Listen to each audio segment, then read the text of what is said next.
What's going on, Chemical Guys family? Thanks so much for tuning in for today's episode of Detail Garage. As you see here, we have this beautiful black BMW, and it's in the shop because we're going to give it a routine wash, which is a common question we get: when to wash the vehicle, what soap to use, and how to properly do it. So today we're going to get started by showing you the proper ins and outs of how to pick a soap, and also what's going to work best for you. So let's get started.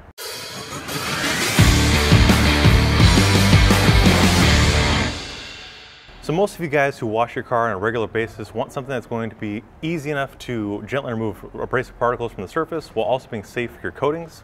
And this vehicle is no different from the rest. So it's got a ceramic coating as well as a layer of glaze and sealant on it. So we want a soap that's going to enhance it but safely remove anything that's on the surface, which is why we're choosing to use our Hybrid V7. This is an awesome soap to lay down a very thick layer of suds which help to lubricate the surface. And what that means is it's going to glide abrasive particles of dirt, bird droppings, sand, everything off of the surface without scratching the paintwork. It's also safe for your ceramic coatings as well as any kind of glaze, sealant, or wax. And it's also going to enhance the depth and gloss of your vehicle. So in front of us we have our 2-bucket method set up already, as well as our big mouth foam cannon.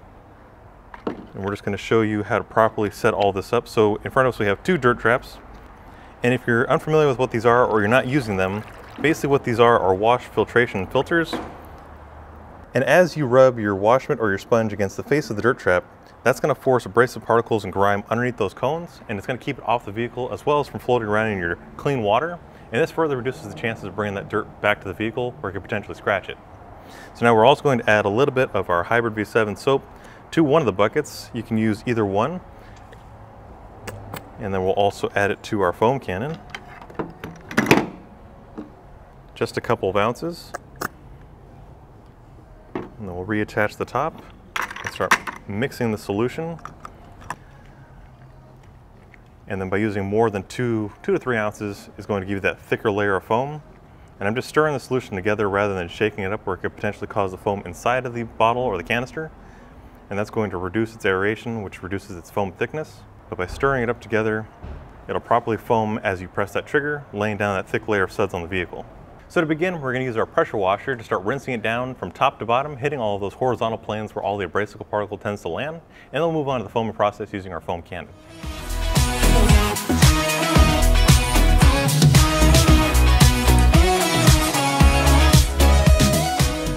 So as you guys saw, we just finished rinsing down the vehicle, and while we were rinsing down, I thought of a couple questions that a lot of you guys ask us, and a couple of those are what pressure washer we use, or what amount of PSI do we use. And typically you want to use something between 1200 and 3500 PSI.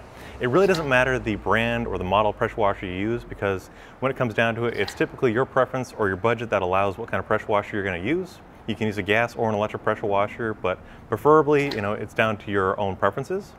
And also, as you were watching, we were rinsing it down with a barrier of about 18 inches to maybe 2 feet of the space between the vehicle and the tip of the pressure washer, and that's going to ensure that we're not hurting any seals or potentially damaging the paintwork, because all we're using the pressure washer for is to rinse away the heavier debris as well as lay down a thick layer of suds and then rinse away that foam.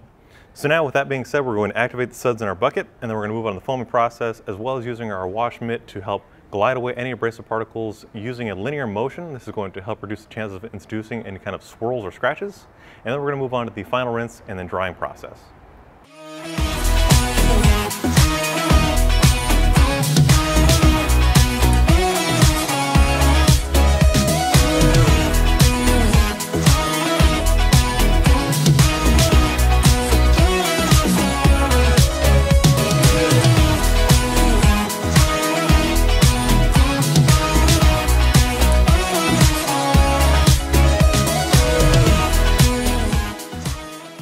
Now we're moving on to the actual washing process of the vehicle. A lot of guys ask us, can they just rinse it and foam it and then rinse it again?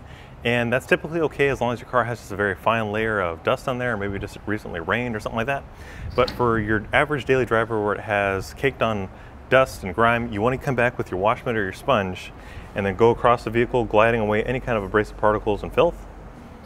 And the same process as we rinse it and foamed, we're going to start at the top, working in linear motions, and just start gliding away those pieces of filth. I like to work from the center out, this way I'm not reaching across the vehicle too much. And then as I'm wiping, I'm rolling the wash mitt, which creates a fresh edge.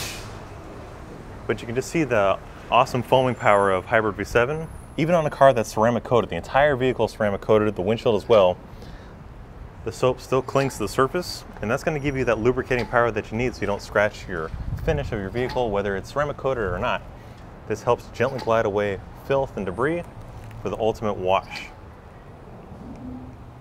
Now typically your wash mitt or your sponge is going to start to get dirty pretty quickly, so that's why we have our second bucket, and it's clear so we can show you just what we're doing here. We're going to push the wash mitt all the way to the bottom against the face of the dirt trap, and this helps to release any abrasive particles. This way we're not bringing it back to the car. We're just going to wring it out on the ground.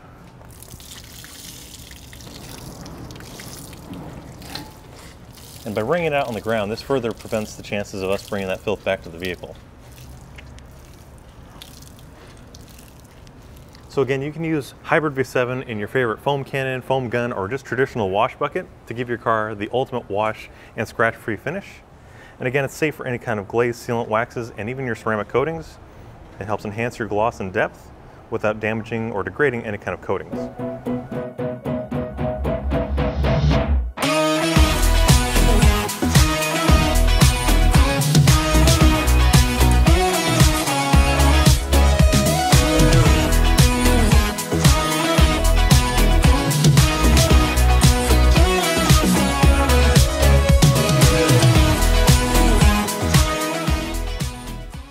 Typically, as you work your way around the vehicle, you're going to see that certain areas are going to be dirtier than others. Now, normally we start with the wheels because obviously that's going to have the most brake dust and road grime, and also your flat panels that are exposed to constant sunlight and also things landing on the surface. Those are going to be much dirtier as well. But also the lower panels, like your rocker panels and all that things, that collects a lot of the road grime, tar, road paint, and all other kinds of filth, which is why I recommend working around in layers, almost like an onion, starting at the top and then just gently working your way all the way to the bottom. And this is going to be your final pass. This way, you don't bring any kind of really abrasive pieces or grime to the rest of the vehicle where it could really potentially scratch the surface. But same way, we're just going to work in linear motions, wiping away any of the filth for the perfect shine.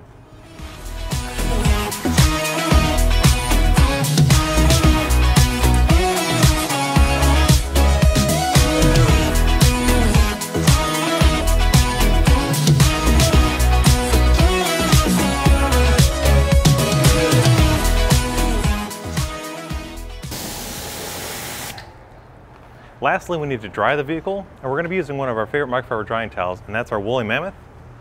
This traps a lot of water, which means that you're not going to be going over with multiple passes trying to pick up those last water spots, but also it's very plush, which means you're not going to be scratching the surface. And that silk banded edge ensures that you're not going to induce any kind of swirls or scratches as you do your final passes. Now, luckily it's fairly overcast today, which means that we don't need to rush the drying process, which means we can be extra thorough and make sure we don't have any kind of last drops or any kind of streaks. But also, since we're using deionized water, that also ensures that we're not leaving any kind of hard water stains, which are really tough to get out, especially if they sit on the surface and then bake, where you need to come back with like a water spot remover or potentially polish the vehicle.